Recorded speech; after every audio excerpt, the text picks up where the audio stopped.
Good day, everyone. I'm Brennan Lafferty, publisher of Sustainable Plastics and Plastics News. I welcome you to Ask the Expert, our new live stream series. Now, with Ask the Expert, this is your chance to engage with professionals to address the current business environment, to discuss best practices, and most importantly, to ask some questions. This week, we discuss the vital topic of plastics recycling and the circular economy.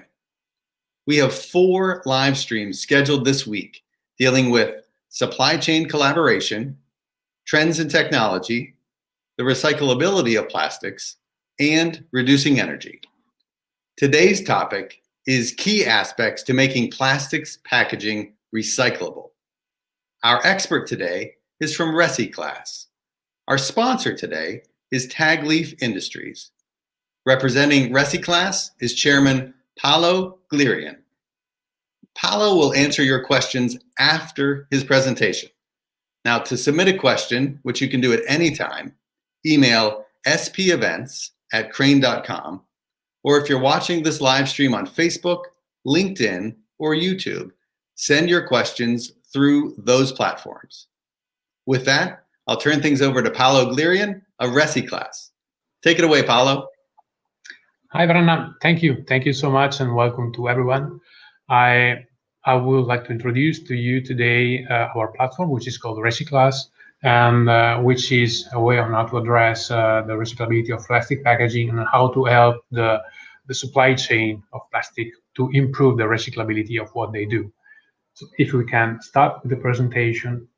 Okay, next slide, please. Of course, recycling is possible only if we have a supply chain in place, which is starting from the usage of goods and packages, and of course with collection, sorting, proper recycling, and of course the reuse of the recycled material into some new applications. Next slide, please. So the definition of recyclability, this is given by our association, which is Plastic Recyclers Europe, that has been agreed with the American Plastic Recyclers Association. As you can see, there are 4 pillars in it. So basically, a product to be considered recyclable must be made with the plastic that is collected in, I would say, in a mandatory way, or in any case, it should have a collection in place. And this collection must be sorted and aggregated into defined streams for recycling. That material and product must be processed to be recycled properly into some existing commercial recycling processes, and the material, so the recyclate coming out of it, must be used into the production of new products. Next slide, please. This is basically our aim. We aim to assess, improve, and endorse the recyclability of plastic packaging. For this reason, in Plastic Recyclers Europe, we created this RecyClass platform. Next slide, please. So the aim basically is to help the plastic packaging value chain to improve the recyclability of plastic packaging. In Europe, we do have quite ambitious recycling targets, and this is how we would like to help the supply chain to get into them. And of course, through the standardization of definitions and guidelines on design for recycling. And also, one pillar is to give to these design for recycling guidelines a solid scientific background, as I will show you later on today. Then, at the end, the fact we also are creating a kind of value chain community around plastic packaging recyclability. Next one, please. These are some of the brand owners which are at the moment part of our platform. You can see quite a lot of very well-known names. Then we also have converters with us. Next slide, please. And we also have raw material producers and decorations. You see labels and decorations. Then you will see in the next slides some raw material producers. And we also have a multi-utility company, which is one of the major, I would say, waste handling here in Europe. Next slide, please. See, this is how the platform is structured. Basically, starting from the bottom, we do have some technical committees which are specific from every kind of polymer. We have the HDP one, PP one, the polyolefin films one, PET Technical Committee and PS Technical Committee. And within the technical committee, they basically manage all the design for recycling guidelines. They create all the testing protocols, and they also do the validation for some specific material, which is, of course, part of that specific stream. Then all the decision taken in the technical committees must be reviewed and at the end of the day validated by the steering board, which is the head of the platform, which is taking all, I would say, strategic choices. Then we do have the advisory board, which is basically the real packaging community, because in the advisory board we have all the members that you have seen before, which are exchanging information between themselves, and they are also getting a lot of hints, I would say, from the technical committees about the new technologies which are helping recyclability.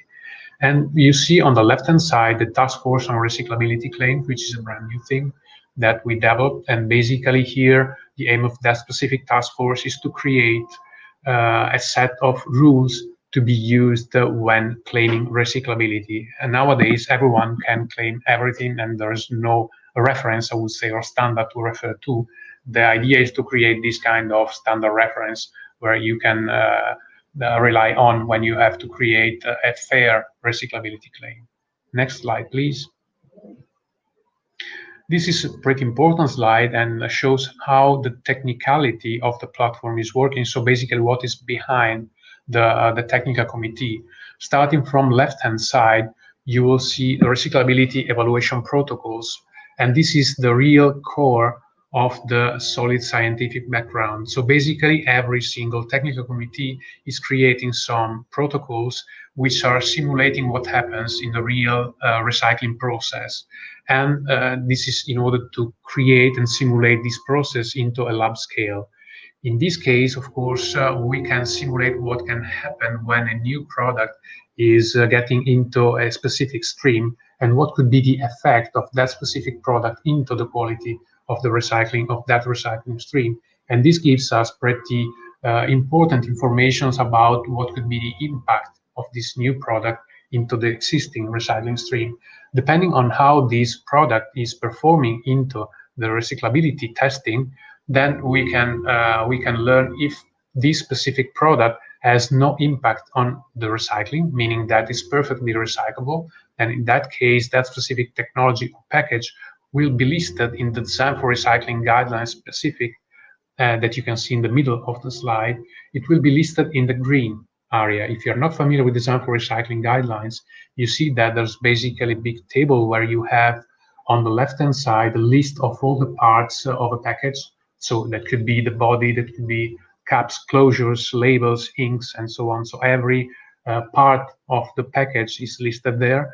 And then you have three columns. You have the green one, which is reporting all the, I would say, preferential design choices. So the design choices which are not affecting recycling, so they are perfectly recyclable. Then in the amber column that you see in the middle, there are listed all the design choices which are creating some minor issue in the recyclability. So they are not, I would say, heavily affecting recyclability, something that the plastic recyclers can handle. They prefer not to have it, of course, but they can handle it.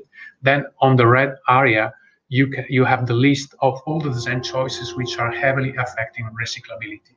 So starting from the result of a protocol, we can understand if a specific design choice or a new technology should be listed in the green, yellow, or red column.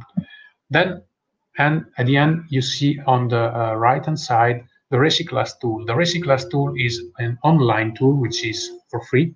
So you can go there, you see the website www.recyclass.eu, and basically there is a way on how to translate, I would say, the design for recycling guidelines, which are technical documents, into very easy list of questions with multiple answers.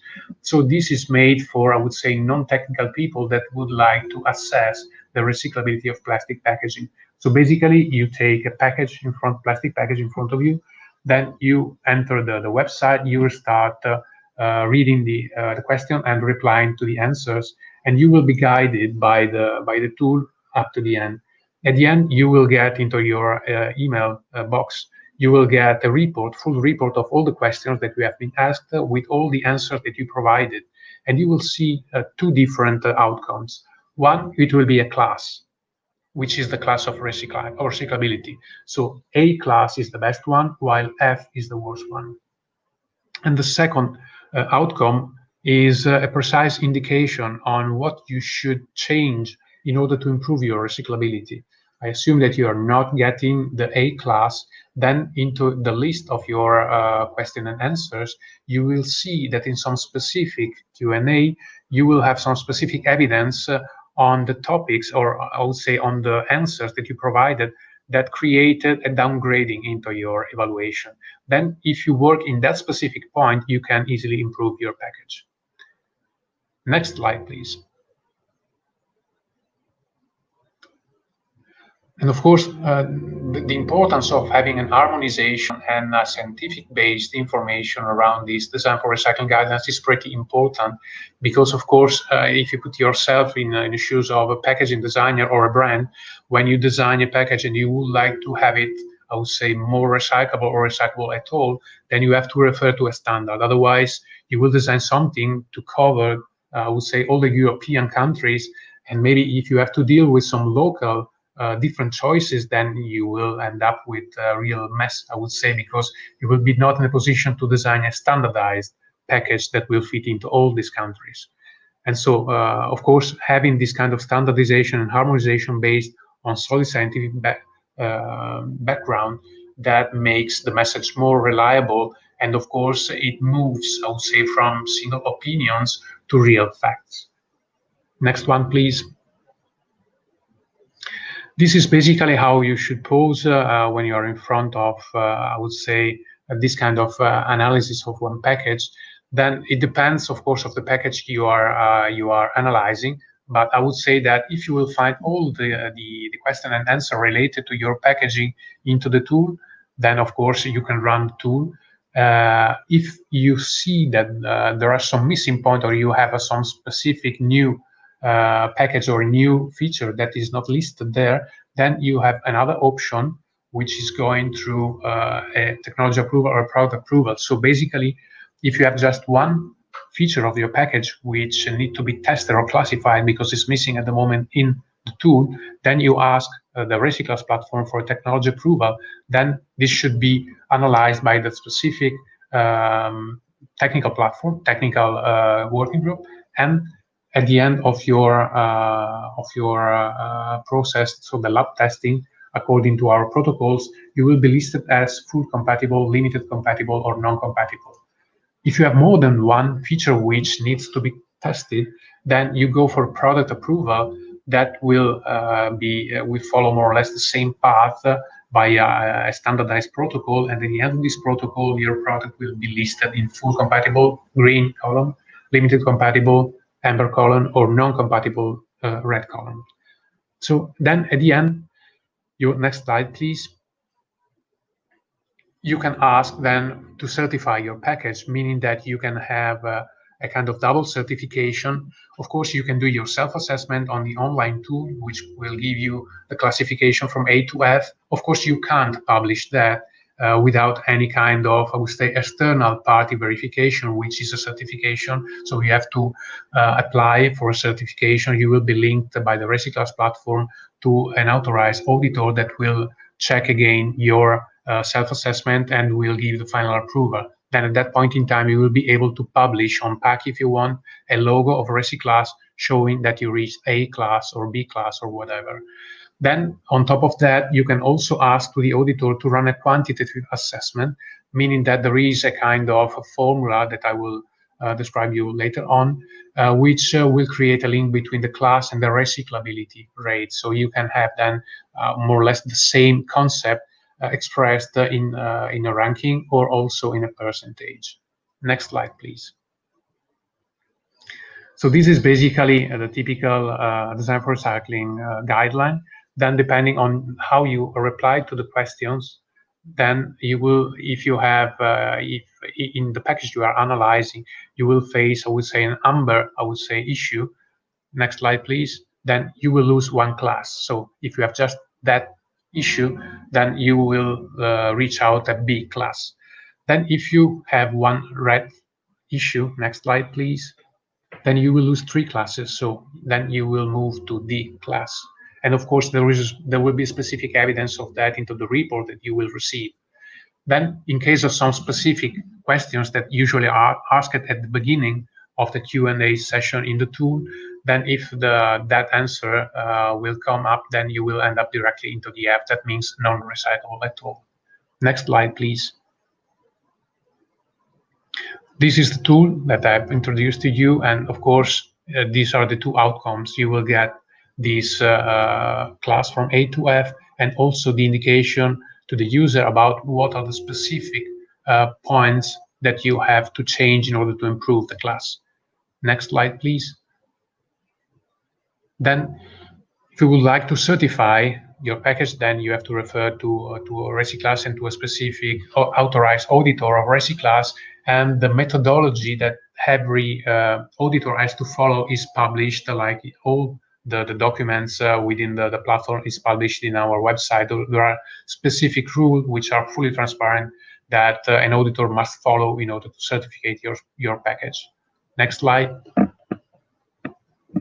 Then this is a formula is pretty complicated, I could say, but it's something that probably you will better read when this presentation will be distributed by the organization amongst you. And of course, in the formulation, there are several steps in this formula that are taken in consideration. And for every step, there is a specific weight that brings from the class of recyclability to the percentage of recyclability. And these are the main steps. So, of course, the collection and the local collection and sorting infrastructure is considered, and the sortability, also the recyclability, and also the possibility of replacing virgin plastics in terms of an application for the recyclates. Then there are a list of some disqualification points that will, of course, have a heavy effect on the percentage of recyclability. Then there is a complete list of that, but I guess this will take too much time to go into every single detail. I guess you will read that into the presentation. Next slide, please. Then, of course, you see some details about how we check the collection and the local collection infrastructure. Next one.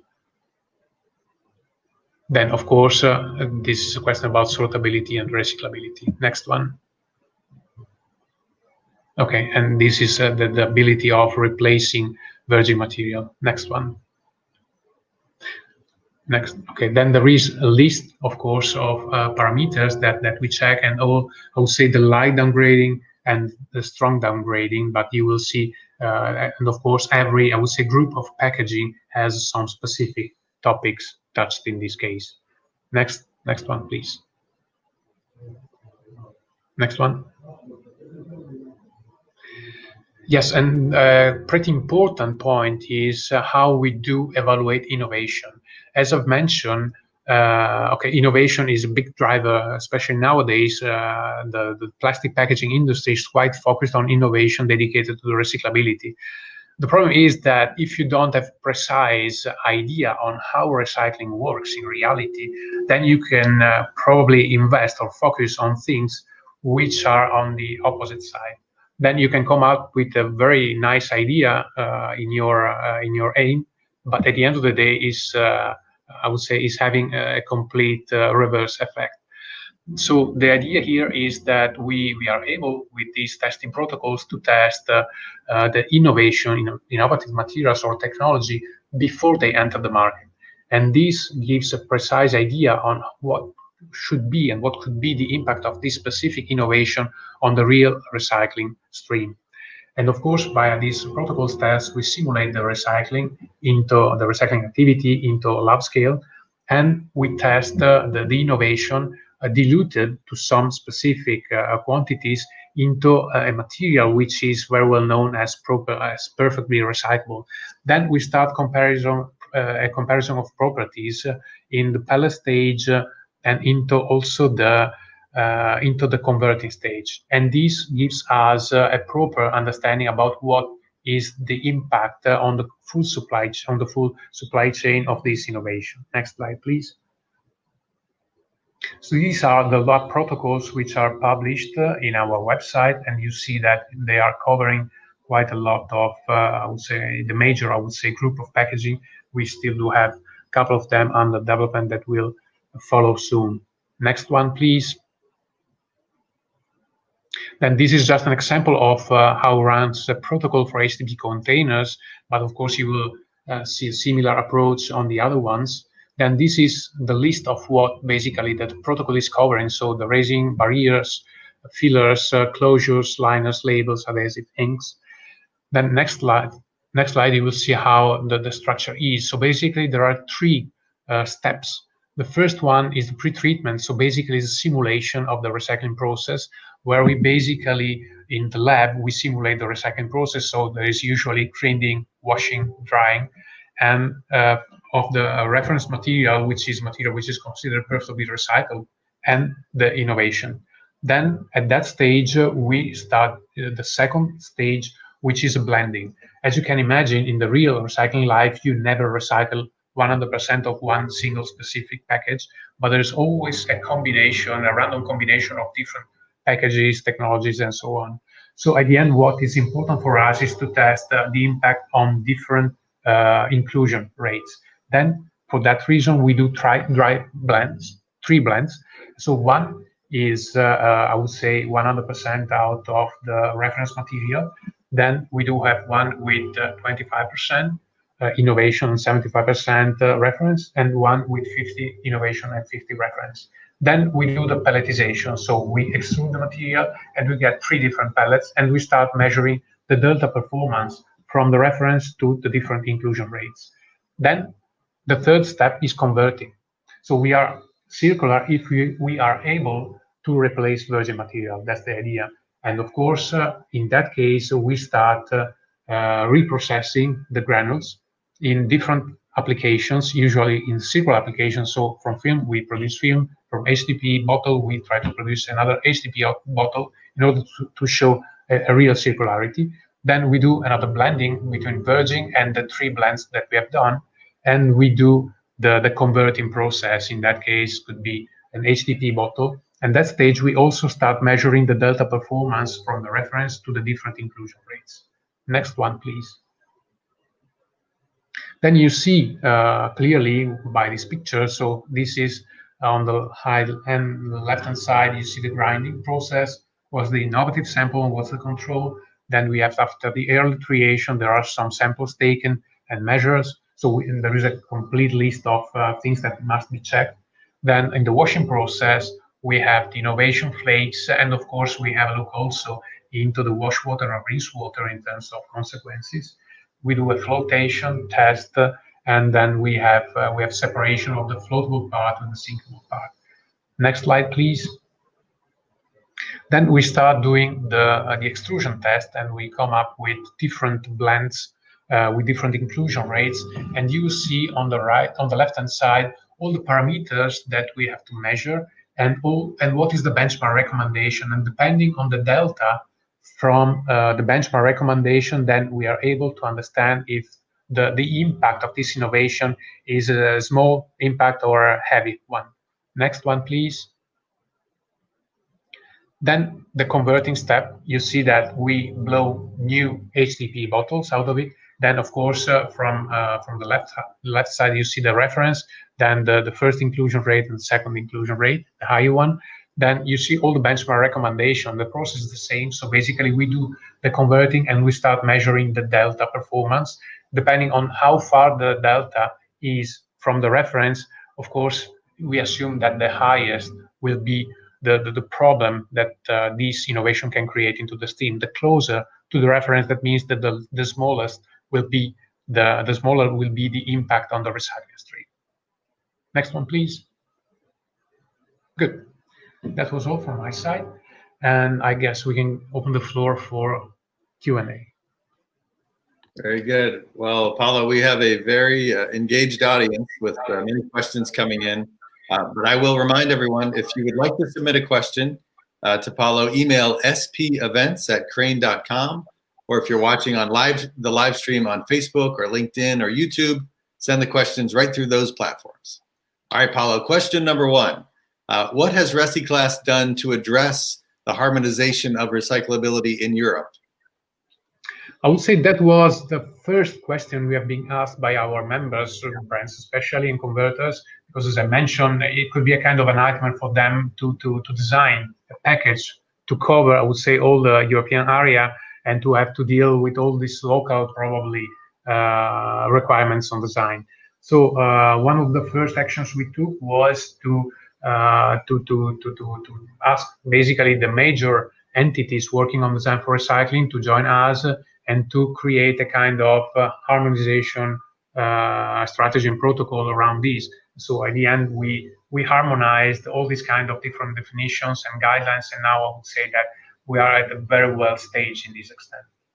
Okay, very good. Well, here's a question that came in through the spevents@crane.com email. How do you align the recyclability standards with the APR product guide for recyclability? I would say that we are in touch, of course, with American plastic recyclers, and you have seen that we share the same definition of recyclability. Of course, to some extent, the recycling supply chain, plastic recycling chain in US is a bit different than what happens in Europe. So I would say that going for a full perfect alignment is not the case because we are not aligned in terms of technical things. And then there are some slight differences. We are focusing more on Europe, but we always are in touch with the American plastic recyclers, and we exchange information on a regular basis. Yeah.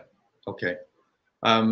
So a question, a very specific question through email. We are an additive supplier that could be used with different resins and different processes, for example, compounding and dry blending during molding or extrusion. The question is, what is the best way to obtain recyclability certification in their case? Any thoughts? Yeah. First of all, when we assess recyclability, we assess the recyclability of a package because basically the package is what is entering into the recycling process, is not an additive. And if you would like to check what is the impact on recyclability of a specific additive, then you have to apply this additive to the end product. Then we can check on that specific product what is the impact on that specific recycling stream. Assuming that this additive is going just on one polymer, then of course you have to refer to the specific technical committee of that polymer, and then you will get some precise indication about what you have to follow in order to get a validation that will be linked in any case to the application of your additive. What will be not, I would say, a kind of overall assessment of one additive with no link to the final application. Okay, all right, that makes sense. Another question through email: is it possible to label the recyclability of a part or a component that's going into a more complex end user device or product? You know, so many of our converters and processors are making just a piece of something that goes into a bigger system. I would say if you like to label it, I would say no, because at the end of the day, we have to assess the recyclability of the package which is entering the recycling chain, which is not a part of it, is a specific, I would say, overall package, as you can imagine. But what you can do, and what several of converters are doing using RecyClass, when you present to some of your customer, which is probably the one which is building up the overall, the complete package, you present your part, then you can go there with some specific self-assessment from RecyClass. And so I got a case, more than one case, by the way, of some converters, which when they present their product to their customers, they go there with the usual technical evaluation and with the cost analysis, which, as you can imagine, is the most important one. And as a third, with the RecyClass analysis, so they can show for all the different, I would say, proposals that they are doing to the customers, all the three parts of them. Okay, all right. Here's a question about label. Is a label registration on an, I'm not sure that this is a full, complete question, but I'm going to try. Is the label registration on a national or international level? I mean, I know we're talking about the RecyClass was developed for the European Union, yes? Yeah, correct. And so at the moment we are releasing this kind of certification, of course, in case you would like to publish it. So having a label, so a kind of something that you would like to put on pack, then you need to have this certified, and this is certified according to, I would say, European rules. And that means that I would say that has more sense when it's applied in Europe. But I would say if you're just talking about an analysis, that you can use the same certifications just to show that you applied in Europe and you get that specific result in Europe. We see some cases here in Europe where there are brands quoting some APRs certificates. So at the moment, we do not have a real standard in place. Some will come, hopefully ours. And then, of course, when this will be a standard, of course, you will have a precise indication. At the moment, I would say that if you do that, you will be covered by Europe, and you can use also for other parts of the planet. Yeah. All right, Paolo, a question from LinkedIn. Does RecyClass consider the packaging's minimum size? I suppose what they're saying is, that does RecyClass consider the packaging's minimum size when giving it its final grade? This is part of the evaluation that you will get into the certification when you will run the sorting rules. And as you have seen into my presentation, we are releasing now a sorting protocol where all these things will be addressed. Then you will have a specific indication about the size. This is, as you can imagine, and all the discussion on the design for recycling is, of course, always a work in progress. And of course, when you create a statement, it's valid for that moment in time, but it is always under revision. So it will be our sorting protocol. The trend is to try to recover even the smaller parts, but this, of course, goes into a kind of standardization into the sorting center. But the trend is to recover also the small size parts. Okay, very good. A question through YouTube, Paolo. Coated aluminum is considered non-recyclable on film, but recyclable for C-Flex. Is this true? Why? I don't want to enter into discussions with C-Flex, and I guess you should ask C-Flex what they stated into the guidelines. Apart from that, in our approach, we aim to test what is on the market, and as I've shown you in the last part of my presentation, we would like to test and I would say approve to some extent the innovation. I have a specific case on aluminum coating.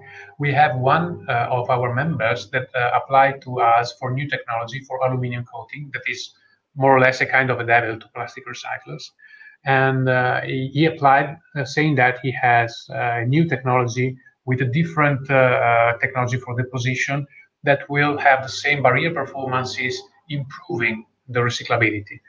We tested with our recyclability protocol this innovation, and at the end of the day, we demonstrate with facts that a different technology can lead to a better recyclability. Of course, not having the aluminum coating is better, of course, as you can imagine, but they show to everyone that a different deposition technology is able to improve the recyclability. So they moved basically aluminum coating from the red area where it usually stands they moved to the amber one. So something that a plastic recycle can handle. So the idea and the concept that I would like to deliver to you is that we have to move to through innovation to improve recyclability, because what is recycled today we recycle. The real challenge is how to make recyclable something which today it is not.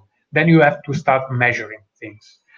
I don't think that C-Flex is measuring that much. They're much more based on opinions than facts. But what we are trying to do is to try to make real tests, as you have seen in my presentation, and to show that you have a way on how to measure the improvements. At that point in time, you can release a statement where you say, this technology is improving the recyclability.